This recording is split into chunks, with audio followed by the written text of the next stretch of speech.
এই জাদুবিদ্যা সত্য। এবং এখনকার অনেক ভণ্ড যে কবিরাজগুলো বের হয়েছে, এরা জিনকে তাবে করে নিয়ে এই জিনদের মধ্য দিয়ে মানুষের মধ্যে জাদু ছড়িয়ে দিয়েছে, এবং এর ফলশ্রুতিতে বহু পরিবার ধ্বংস হয়ে যাচ্ছে। এই জাদুবিদ্যা সত্য। আরও একটা জিনিস সত্য, নবী সাল্লাল্লাহু আলাইহি ওয়াসাল্লাম বলেছেন ইন্না আইনাল হক, চোখের নজর সত্য। নবী করিম সাল্লাল্লাহু আলাইহি ওয়াসাল্লাম বলেছেন চোখের বদনজর সত্য। এই যে আমরা বলি ফেসবুকে এত বেশি ছবি দিয়েন না ভাই, ছবি তুলেন না, ছবি তুলেন না, বারবার যে বলি নিষেধ করি, কারণ কি জানেন? একটাই কারণ, বিকজ চোখ লাগাটা সত্য। মানুষের চোখ লাগে, এই কথা শুনলে অনেক মজুমদাররা হাসবে না? কথা বুঝতে পারেন নাই? কিন্তু এটা সত্য, কারণ নবী করিম সাল্লাল্লাহু আলাইহি ওয়াসাল্লাম যা বলেছেন সাদাকাল্লাহু ওয়া সাদাকা রাসূলুহুল কারীম, নবী যা বলেছেন, আল্লাহ যা বলেছেন চিরায়ত সত্য। এর বাইরে কোনো সত্য আছে? আচ্ছা দেখেন, আমি বললাম যে জাদুবিদ্যা সত্য। এই জাদুবিদ্যার চর্চা মানুষ করে, এখনও করে, এবং এই জাদু দিয়ে মানুষের ক্ষতি করার জন্যে জিনের প্রয়োজন হয়, দুষ্ট জিন। এই জিনগুলোকে মানুষ তাবে করে মানুষের ক্ষতি করার চেষ্টা করে। দেখবেন এখন গ্রামে গঞ্জে শহরে সব জায়গায় ছড়িয়ে পড়েছে না? দেখবেন, খুব সতর্ক থাকবেন। আমি পরে সলিউশন বলছি আপনাদেরকে। আরেকটা বলেছি, নবী সাল্লাল্লাহু আলাইহি ওয়াসাল্লাম বলেছেন চোখের বদনজর এমন সত্য যে একটা উটকে এই রান্নার ডেকচির মধ্যে ঢুকাই ফেলতে পারে। মানে একটা উট খুব সুন্দর ভালো, আপনি দেখছেন মাশাআল্লাহ বলেন নাই, নজর লেগেছে, উটটা মারা গেছে, দেন তারপর তাকে জবাই করে খেয়ে ফেলতে হয়েছে। একজন সাহাবী গোসল করছিলেন, গোসল, এটা হাদিস সহিহ। এই যে আলেম ওলামা যারা আছেন তারা জানেন যে এই হাদিস সহিহ। একজন সাহাবী গোসল করছেন, তার গায়ের চামড়াটা খুব সুন্দর ছিল, একদম স্কিনটা অনেক সুন্দর, থাকে না এমন কিছু মানুষ? আচ্ছা, এখন আরেকজন সাহাবী এই গোসল দেখছেন দূর থেকে, দেখে বলছেন যে কি চমৎকার তার শরীরের রংটা, যেন কুমারী নারীর মতো, অনেকটা এমন একটা কথা তিনি বলেছিলেন। সাথে সাথে এই সাহাবী অজ্ঞান হয়ে পড়ে গেছে। কোন সাহাবী? যিনি গোসল করছিলেন। এখন এটার আপনি কোনো ব্যাখ্যা দিতে পারবেন না তো, এখানে কোনো সায়েন্স দিয়ে বা মেডিকেল সায়েন্স দিয়ে আপনি কোনো ব্যাখ্যা করতে পারবেন না। একটা ব্যাখ্যা দিতে পারেন, কিন্তু কেন সেটা হলো সেটা আপনি অ্যান্সার খুঁজে পাবেন না। তো নবী সাল্লাল্লাহু আলাইহি ওয়াসাল্লামের কাছে নিয়ে যাওয়া হলো তাকে। তিনি বললেন যে এই ব্যক্তির ব্যাপারে কি কেউ ভালো মন্দ কিছু বলেছিল? তখন একজন সাহাবী বলেন হ্যাঁ, অমুকে বলেছে এর স্কিনটা অনেক সুন্দর, তো ওকে ডেকে নিয়ে আসুন। ওকে ডেকে আনা হলো। ডেকে আনার পর নবীজি তাকে অনেক শাসালেন, তোমরা তোমাদের ভাইদেরকে কি মেরে ফেলতে চাও? তখন এই সাহাবী তো অবাক, আমি আবার কখন মারতে চাইলাম ইয়া রাসূলুল্লাহ? আমি তো মারতে চাই নাই, আমি তো খালি বলেছি যে তার গায়ের রংটা অনেক সুন্দর। তখন তিনি বললেন কেন তুমি সুবহানাল্লাহ বললে না, কেন তুমি মাশাআল্লাহ বললে না? যখন মাশাআল্লাহ বলবেন, সুবহানাল্লাহ বলবেন, নজরটা লাগবে না। আর যখন আপনি মাশাআল্লাহ বলবেন না, সুবহানাল্লাহ বলবেন না, দেখবেন নজর লেগে গেছে। আপনি বিশ্বাস করেন ব্যবসা খুব ভালো চলছে, মানুষ বলল যে বাহ তোর তো ব্যবসা হেভি, লালে লাল শাহজালাল, ঠিক আছে, দেখবেন আপনার কেনা বেচা বন্ধ হয়ে গেছে। এরকম হবে, আমার কথাটা বিশ্বাস করেন। এটা কিন্তু সায়েন্স প্রমাণ করতে পারবেন না, আল্লাহ এবং তার রাসূল বলেছেন, তার উপরে কোনো সত্য নেই। আছে সূরা কাহফ 29 নম্বর আয়াত পড়ে দেখেন, আল্লাহ পাক বলছেন ওয়াকুলিল হাক্কু মির রাব্বিকুম, সত্য সেটাই যা তোমার রবের পক্ষ থেকে আসে। ফামান শাআ ফালইউমিন, যার ইচ্ছা হয় বিশ্বাস করুক, ওয়ামান শাআ ফালইয়াকফুর, যার ইচ্ছা হয় সে অস্বীকার করুক।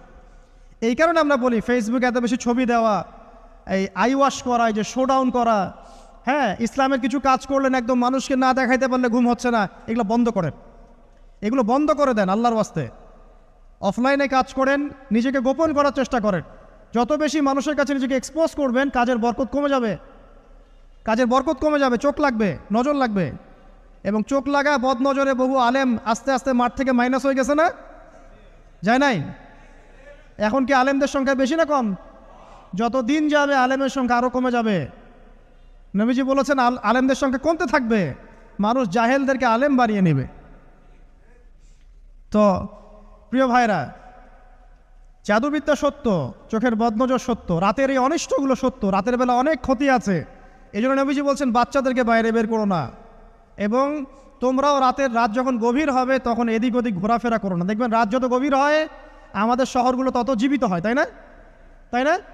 রাত যত গভীর হচ্ছে শহর তত জীবিত হয়। চায়ের দোকানে আড্ডা বেশি, ওই সিনেমা দেখছে, টিভি দেখছে, ক্যারাম খেলছে, লুডো খেলছে, ঘুম নাই। ঘুম কখন? ফজরের আগে আগে। ফজরের নামাজ কিন্তু নাই, ফজরের ঠিক আগে আগে, আবার ওই যে জোহরের নামাজের সঙ্গে উঠতেছে। এখন আমাকে বলেন এরকম জেনারেশনকে দিয়ে কি আসলে ইসলামের কোনো খেদমত হবে? আচ্ছা, নবীজি রাতের বেলা আর্লি ঘুমাতেন, আল্লাহ পাক আমাদের সবাইকে তাড়াতাড়ি ঘুমানোর তৌফিক দান করুন। হ্যাঁ, আপনি ইলিম চর্চা করলে রাত জেগে থাকতে পারেন, আপনি যদি জ্ঞান চর্চা করেন রাত জাগতে পারেন, আপনি কোনো গবেষণা করছেন, নামাজ পড়ছেন বা কোরআন হিফজ করছেন, আপনি রাতের আর্লি উঠবেন, এটা আলাদা বিষয়। কিন্তু কমনভাবে আমাদের এই যে ফেসবুক, ইউটিউবিং ইত্যাদিতে আমরা লিপ্ত থাকি, সারা রাতটা কাটাই আড্ডাবাজি করে, এগুলো বন্ধ করতে হবে।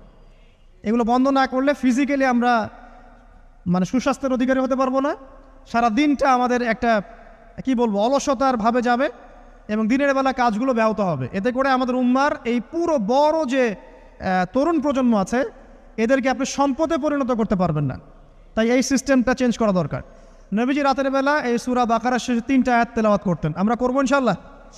ইনশাআল্লাহ আরেকটা আমল বলে দিই, নবী করিম সাল্লাল্লাহু আলাইহি ওয়াসাল্লাম রাতের বেলা সূরা মুলক তেলাওয়াত করতেন। কোন সূরা এটা? কোন সূরা? তাবারাকাল্লাযী বিয়াদিহিল মুলক। কয়টা আয়াত আছে? 30টা আয়াত আছে। নবীজি বলেছেন সাল্লাল্লাহু আলাইহি ওয়াসাল্লাম যে এই সূরা আপনাকে কবরের আযাব থেকে বাঁচাবে। ইনশাআল্লাহ কবরের আযাব থেকে তো ভাই বাঁচা খুব সহজ নাকি? আমাদের মধ্যে এমন কেউ নাই, শোনেন, আমাদের মধ্যে এমন কেউ নাই আলেম জালেম মুফতি মুহাদ্দিস রাজনৈতিক নেতা পলিটিশিয়ান বিরোধী দল জাতি তারপরে যে সরকার দল যে আছে না কেন, কবরের শাস্তি ফেস করবেন এমন একটা মানুষ নাই, কেউ নাই পৃথিবীতে। এই যে আপনি দেখছেন ওই যে কি ইসরায়েলের প্রধানমন্ত্রী, ওই রাশিয়ার প্রধানমন্ত্রী, ওই চায়নার সভ্যতা, পশ্চিমা সভ্যতা, এমন কেউ নাই পৃথিবীতে এখন যাকে কবরের শাস্তি ভোগ করতে হবে না। আছে? সবচেয়ে লঘু শাস্তি মানে লঘু চাপ,